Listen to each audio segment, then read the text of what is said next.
Yo, what's going on, y'all? It's Cone back here again today with another video, and today I want to talk a bit of Milwaukee Bucks, a squad that I feel like has become a forgotten team in the NBA, one that I'm actually somewhat optimistic for going into the season, yet one that has maybe the most to prove out of anybody in that Eastern Conference and is heading into a year that may be one of the most important in franchise history, because if they don't perform now, they may not have a chance to do so going forward. That's a lot to throw at you in the intro, but let's go ahead and break it down. Starting off with why I think the Bucks have become somewhat forgotten.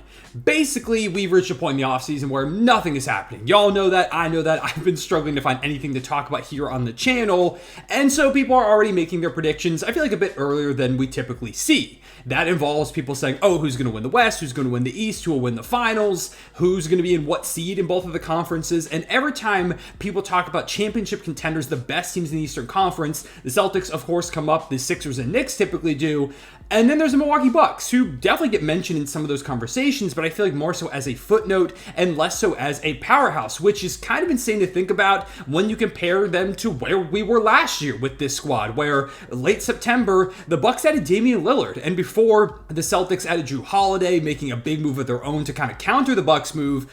Everybody was like, hey, this Bucks team probably going to win the Eastern Conference behind Giannis and Dame and Khris and Brook. This is such a stacked lineup. Dame was coming off the best season individually of his entire career. It felt like it was their East to lose. And then, of course, like I said, the Celtics added Jrue, and then it was less so a consensus, but there was a consensus that we were inevitably going to see Celtics Bucks in the Eastern Conference Finals, and what promised to be one of the most entertaining matchups of recent history between Jrue and Dame facing off against each other as one guy that was traded for the other. You've got Jrue facing his old team, of course. You had Tatum and Brown trying to take down Giannis, guys that have been rivals in the East for a while. There were a lot of narratives, and we didn't get that. Obviously, it was a disappointing year for the Bucks, but it does come with a big caveat because Giannis was hurt for the playoffs, and individually, Giannis had one of his most dominant seasons yet. He became the first player ever to average 30-plus points per game while shooting 60% or better from the field. Did that while being his typical great defender, amazing rebounder, had a career high in assists. He really did everything. The problem was honestly just kind of everything else, whether it was Dame having a down year like we talked about, Khris Middleton playing just 55 games and being a bit inconsistent when he was out there on the court, role players in and out of the lineup. You had the coaching change midway through the season going from Adrian Griffin to Doc Rivers.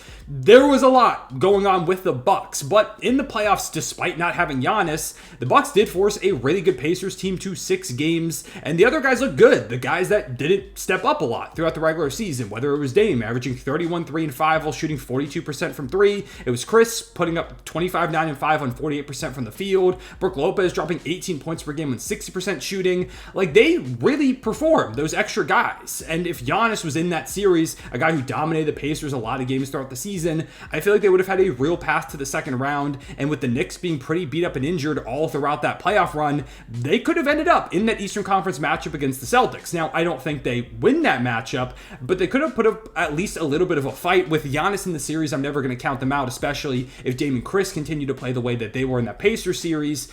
So yeah, I think they would have lost in the ECF, but that would have at least been just a somewhat underwhelming season compared to one that, again, is now looked at as a massive disappointment. And coming off that year, I have reasons to be optimistic that this Bucks team can be better than they were before. Last year, they had role players like Pat Bev and an old Danilo Gallinari and a Jay Crowder, who was very in and out of the lineup. Some guys that weren't big-time contributors, and none of those guys have a job right now in the NBA. The depth isn't unreal for the Bucks now compared to then, but it definitely is improved. Like, I think adding Trent Jr. is a big pickup because he's a knockdown shooter, can play that off-ball role, but he's also shown an ability to create for himself, has been in some bigger and smaller roles, so he's shown that he's scalable. If they have an injury, he can step in, or if they just need him to put up a bunch of points, he's a more explosive player than they've had in the past. You've got Taurean Prince, who I like a lot as that wing player for this team. I think he could start, come off the bench, and make an impact wherever. And DeLon Wright as a lockdown guy that can knock down some threes, had one really good game for the Heat in that series against the Celtics this year.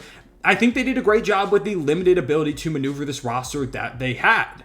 That all hopefully will come on top of a bounce back year from Damian Lillard. Now, do I think he's going to get back to the peak version of him that we saw back in Portland? No, I don't think that Dame is going to be back, but I do think we're going to see a guy that's a lot closer to that version. Like he has said multiple times in interviews, he knows last year wasn't his best season, and so he's hyper motivated this year to be better. He said he's been in the gym constantly. He had a lot of stuff going on in his personal life going to last season. Not to mention, that deal did happen at the end of September. He spent the whole summer unsure sure where he was going to be. He was leaving the one city he had played in his entire career and didn't have a lot of time in training camp to really ready up for the NBA season with the Bucks. Didn't have a lot of time to gel and make that connection work between him and Giannis. And we saw that on the court a lot throughout the season. There were a lot of games where Giannis would be out and suddenly, hey, Dame looks like Dame. I think they've just got to kind of figure out that chemistry. They had a full season to kind of go through those growing pains, and now I imagine the duo is going to be better than ever. So I'm hopeful for that bounce back season from Dame, and if that happens, the improved depth is there. Giannis plays the way that he always does, and they can stay healthy, which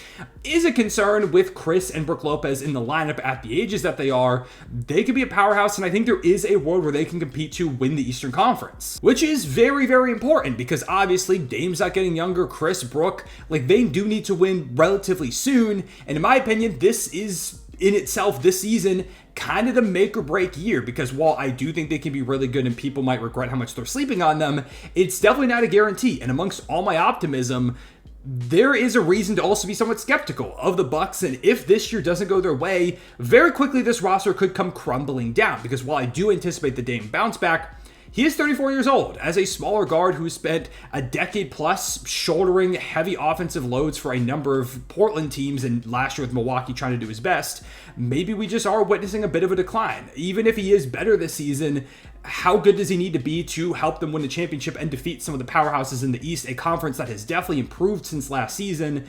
What version of him are we going to see out there? Also concerning is Brook Lopez, who is 36 years old. There's a real chance he falls off a cliff this season, or at least starts to heavily decline. He's already been moving down a little bit, but he's still been really good. However, it does feel like at that age, he's one significant injury away from losing a lot of his effectiveness as a guy who they need a lot. They need that guy to be the rim protector, that drop defender, that floor stretching big, the guy that they've really valued for years now. He's got to be that player if they want to win a championship, so that is concerning. Khris is entering the last year of his contract before a $34 million player option, when he could decline to enter free agency, which could be a threat to the Bucks if they disappoint. Same thing with Brook. He's also expiring.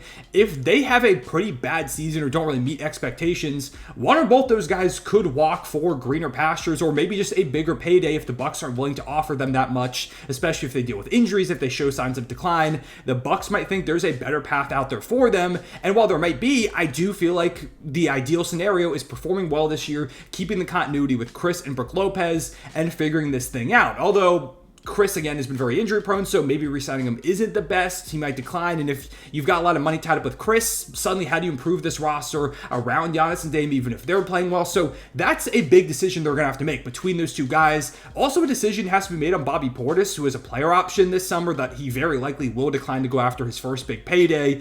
That means that between Brook, Khris, and Bobby, 3 of their top 5 players are going to be free agents going into this summer. And so they've got this year to prove to those guys that, hey, we've got a good trajectory, we have a good direction, or figure out for themselves if they do have that. Because if they don't, maybe they'll let a few of those guys walk. Maybe they try and do a sign and trade. Like there were rumors that Brook Lopez was going to leave the Bucks last offseason for the Rockets. I wouldn't be surprised if Khris chases a bag, Bobby Portis chases a bag too. I feel like the most likely outcome is all 3 of them stay because they've been here for a while, but it's certainly a threat. So amongst that threat, the possibility of guys just declining due to age, what's going to happen with Dame, because he really is the linchpin. Like if Dame isn't Dame, nothing's going to happen for you. There's a lot on the line with this Bucks season. If they could win it all this year, none of that would matter. Sure, they could come crumbling down, but they got a ring in this Dame Giannis era, and really that's all you can ask for when you make a big deal like that. Also concerning is that they don't really have young players on the rise to replace any of these guys if they leave. It's not like there's a young breakout star in the waiting, like AJ Green, Marjon Beauchamp, AJ Johnson, Chris Livingston, Andre Jackson are some of the young names on this roster, and a lot of them are exciting in different ways, but none of those guys are going to be able to produce the way that Khris Middleton can, or Brook Lopez, or any number of those guys. The real kicker amongst all of this, though, is if Dame does decline and suddenly he doesn't look like the co-star Giannis can win with, does he start to feel like things are a little bit scary in Milwaukee? Giannis has said a number of times to the media that he wants to be a Bucks lifer. I firmly believe he does, and as long as they're competitive, he will stay with Milwaukee for his entire career. But he's also mentioned that he wants to be an all-time great. He wants to rack up championships. He wants to get awards. He wants to be mentioned with the best to ever play basketball. And if he's got to leave Milwaukee to do that, he will. And every time there have been rumors about, hey, Giannis could end up leaving, or maybe he's angling his way out, the Bucks front office has responded with action, which is, in my opinion, a sign of a good front office. First time there were rumors, they went ahead and traded for Jrue Holiday. Boom, that was a big move. It won him a championship the next season. They traded for Dame after there were rumors this past offseason that, hey, maybe things are going to fall apart with the Bucks. It doesn't feel like they've got the brightest future ahead of them. Giannis made some comments to the media. Then all of a sudden, out of nowhere, they go ahead and grab Dame, especially not letting him go to a rival in Miami where it's been rumored in the past Giannis would be interested in playing. That's big. They have done what they can to keep this generational all-time talent in Milwaukee. And I think that's huge. But if Dame doesn't bounce back, if he doesn't look like his old self and they're underperforming, they don't have a lot of ways to maneuver this roster in another major way like they've done previously. They don't have the assets to make another Jrue or Dame trade or anything like that. They don't have the salary filler that's super interesting with, again, Khris and Brook expiring, and they're not the most interesting assets at this point. They don't have young players to really throw in a deal that are that intriguing. So they kind of need this thing to work. And I think this season is going to tell us a lot. If Dame's not himself, he's probably not going to get back to that point. If Khris isn't able to stay on the court, it might be time to let him walk. Same thing with Brook Lopez if he starts to decline. And it feels like all of a sudden things could come crumbling down with core players leaving, Dame maybe not being himself. Now, this is all kind of worst case scenario, but if at least a few things happen in this realm of possibility, which does exist, then the Bucks aren't going to win a championship. They need a lot to go right to win the title. Any team does to win in the NBA, but especially in the modern NBA where there's so much talent and there are powerhouses in both conferences, you need a lot to go right if you're the Bucks. And if you don't show promise this year, this experiment might already be over. And that's what leads us to the fact that Giannis has this year and 2 more years after that on his current contract. Which means heading into the 2026 season, if the Bucks have fallen apart, there's a real possibility we are again discussing Giannis Antetokounmpo departing rumors, whether it's through a trade or leaving through free agency. If he doesn't extend going into that final season, I imagine the Bucks have to start thinking about, do we consider trading him? Maybe it's just a Kevin Durant scenario where they try to play it out there like we're not trading a franchise-altering talent, and then he walks somewhere else. As a Thunder fan, I've seen that happen. I know how that feels. It's the nightmare scenario, and I want to put it out there. I want Giannis to be a Buck for life. I like when players are that lifer. It's rare in the modern NBA, and Giannis feels like a guy who wants to do that. But if this ship starts sinking fast, which heading into the season, there's at least a couple of holes that are leaking into the ship that they need to plug up with, whether it's Dame playing well, they basically need to reassure Giannis and the Bucks fans out there that this thing can work and show promise. If they don't, we've got a big problem on our hands. All in all, though, we'll have to see. We can't really figure anything out until we see them this season. I do think Dame's going to have a better year. It remains to be seen to what extent that is. Giannis is Giannis as well. When you have a top 2 player in the NBA in the world, you've got a chance against anybody, but he's going to need help. A stacked Eastern Conference is ahead of them. They've got some really tough competition out west if they found their way to the finals. They've got aging and injury-prone complementary stars that have to show they still have it. The depth, while it is improved, is still somewhat shaky once you get past those top guys. Not to mention there's the constant threat of Doc Rivers doing Doc Rivers stuff. Like, I never trust the team led by him, to be honest. Maybe Giannis is the one that can kind of break that recent curse, but like he was with Joel Embiid and nothing really happened. He was with some great Clippers teams and obviously things didn't work out. So I don't know. Doc Rivers is a concerning guy to have at the helm if you ask me. Things are certainly up in the air. It's time to do or die, or at least show something outside the hypothetical we're currently looking at where, hey, maybe if they had Giannis, they win that series and maybe they win another series and maybe they put up a fight against the Celtics. It's too many maybes. You got to put something down concrete, a base to show, hey, this thing can work, Giannis. You don't need to think about leaving. Dame needs to bounce back. The stars have to show what they're capable of. Otherwise, it could very quickly, way quicker than I think anybody is realizing, be the end of the Milwaukee Bucks. With all that being said, those are my thoughts on the Milwaukee Bucks at the moment. Comment down below what your thoughts are. Do you think they could win the Eastern Conference? Do you have them as like a fringe contender? Have you just given up on them entirely? Do you think Dame's going to bounce back? What will we see from Khris and Brook? Should Giannis start to angle his way out? Is this actually the beginning of the end for them? Leave a like and subscribe if you enjoyed, as well as let me know down below also in the comments what other teams you want to see me talk about, because we do still have a lot of offseason left. But yeah, appreciate y'all watching. I'll see y'all later. Real One Save back.